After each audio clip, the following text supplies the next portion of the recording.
A Russian passenger jet crashes into the Volga River. Rescuers are stunned to discover that the plane was carrying some of the country's most famous athletes. I've got him all. The Yaroslavl Lokomotiv hockey team is decimated. Nearly the entire team is dead. How can that happen to a team of such young, talented, healthy guys that had so much to offer? The president of Russia demands answers. The Russian government was putting pressure on the investigators trying to get results. Why didn't they lift off? Investigators need to know Rotate. why the jet struggled to get off the ground.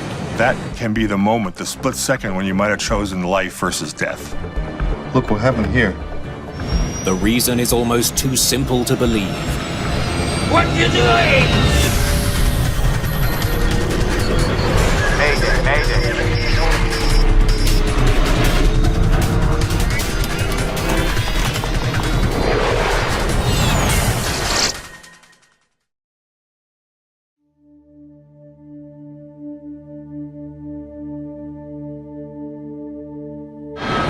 September the 7th, 2011. A Yak-42 jet descends towards a Russian airport, on its way to pick up some very important passengers.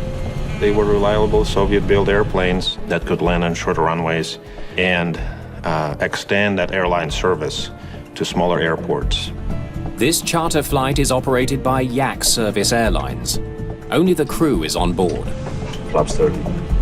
First Officer Igor Zhivyelov is the airline's vice president of flight operations.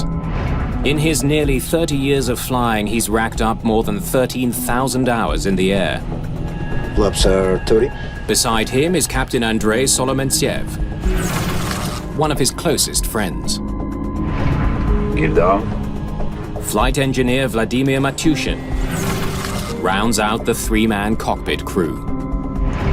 Get down 3 green. Mechanic Alexander Sizov flies with the plane to make sure it's in good working order at all times. It's important to get people from A to B with obviously safe operation and good service. In the charter world, maybe more so because this is the reputation of the company. Will they call us again? The plane is just moments from landing in Yaroslavl, a city 250 kilometers northeast of Moscow.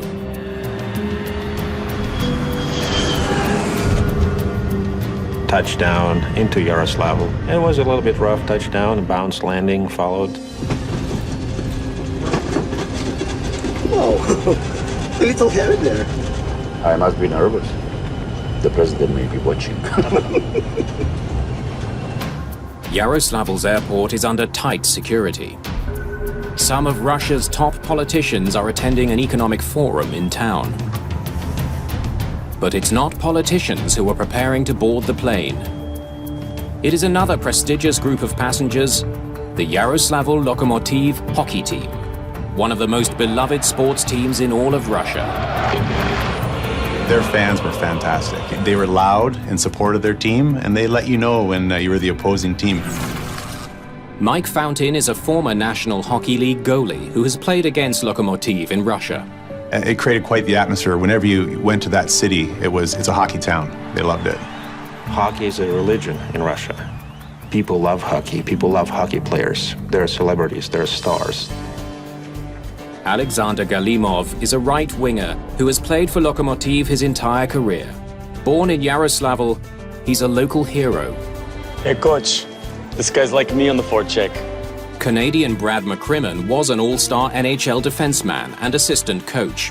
Now at age 52, he's looking forward to his first regular season game as a head coach in Russia.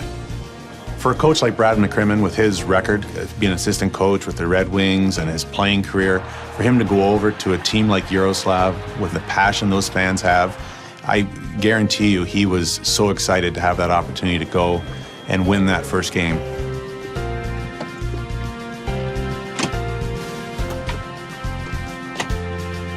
Some of Russia's best players are on this team, including team captain Ivan Kachenko.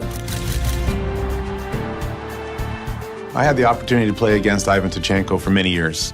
He's a fantastic hockey player, and he was one of those guys that was always in front of you in the game, always getting an opportunity to score. In the preseason, Lokomativ has been on a hot streak, winning 7 of 9 preseason games. Fans believe this year they have a very good shot at winning the Gagarin Cup. They want you to win the championship. That cup, it's a big deal.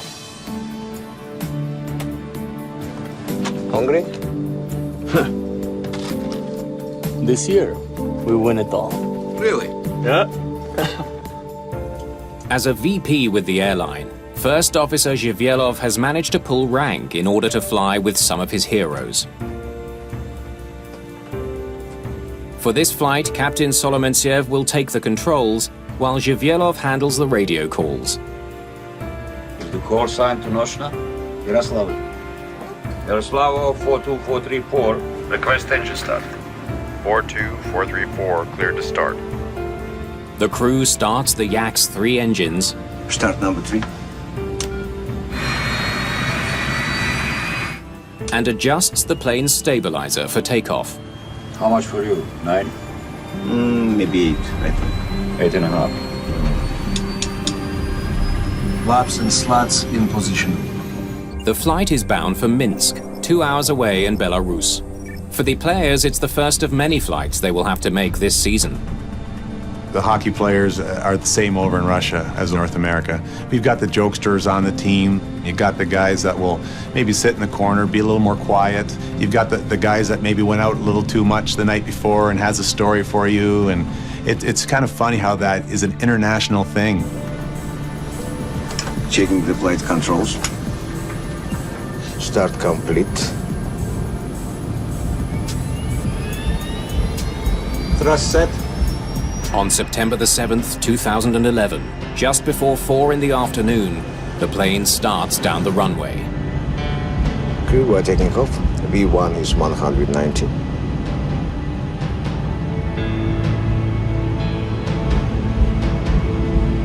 The flight engineer watches the gauges. It's his job to advise the captain when the plane reaches takeoff speed.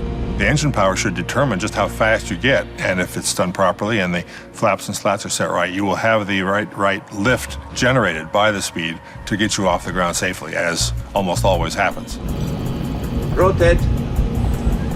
The flight engineer called rotate, and the captain displaced the yoke to rotate the elevators up to about 10 degrees. This would have been sufficient for creating that takeoff attitude and the airplane lifting off.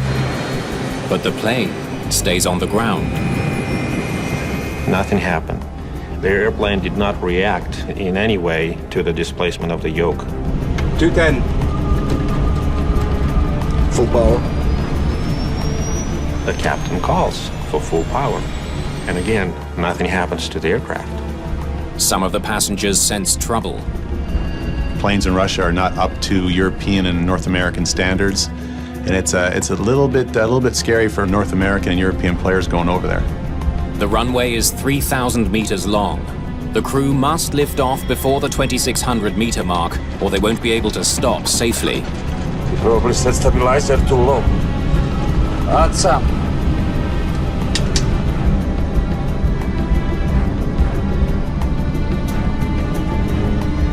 Adjusting the stabilizer doesn't help.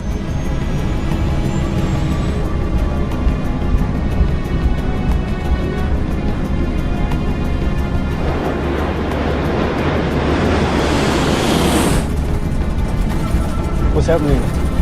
You'll be fine. The plane has enough speed and should get airborne. 220. But instead of lifting off, the Yak-42 keeps going. Past the end of the runway. Going off the runway at the end of a takeoff roll is always dangerous. Full tank of gas, people are still confused. You don't know how far the clear spacing goes.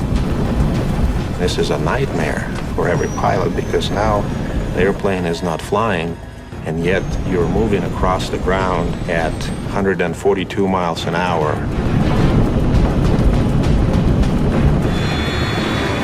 What you doing? The crew struggles desperately to get the plane off the ground. Finally, they succeed.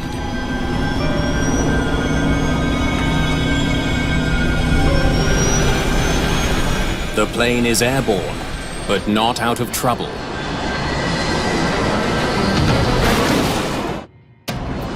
Yak Service Flight 9633 isn't able to climb. The pilots have lost control.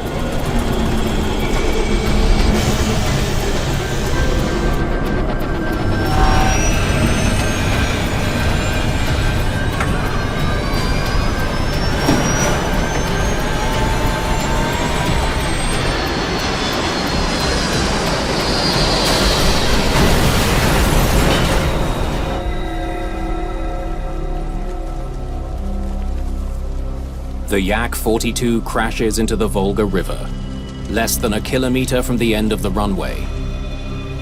Local police patrolling the river are the first to reach the wreck. Star player Alexander Galimov has survived the crash. No, it's okay. Help the others.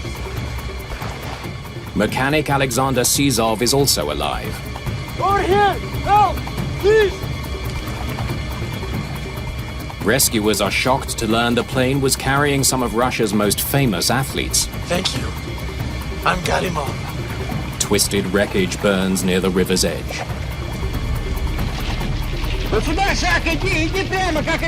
Witnesses record the horrific scene minutes after impact.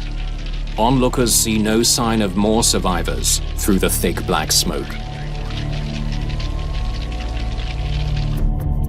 Dmitry Pushkov is a hospital pathologist who rushes to the scene. When we arrived at the crash site, the ground was burned black. Small pieces of wreckage and clothing fragments were everywhere. And in the middle of the field, the bodies of the dead hockey players were stacked. The smell of kerosene was very strong. It tastes sweet. I'll remember it forever. Within hours, Russian investigators are also at the scene. They must figure out what caused this accident. Excuse me. We'll be taking charge here now. James Oberg is an aviation consultant and former NASA engineer. The investigation team had a lot of experience, sadly, because there have been many accidents. But that experience, as it turned out to be critical to actually finding the cause of this particular accident. Their first challenge is to secure the site. Get these people out of here. News of the tragedy spread through the city, and fans as well as regular people wanted to see.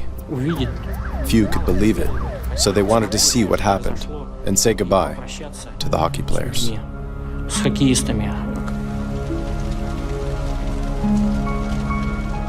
Of the 45 people who boarded the flight, 43 are dead, including the pilots.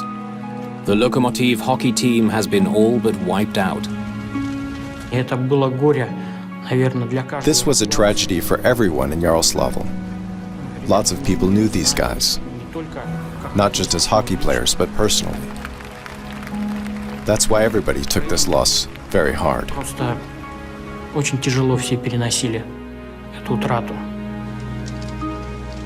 Hungry?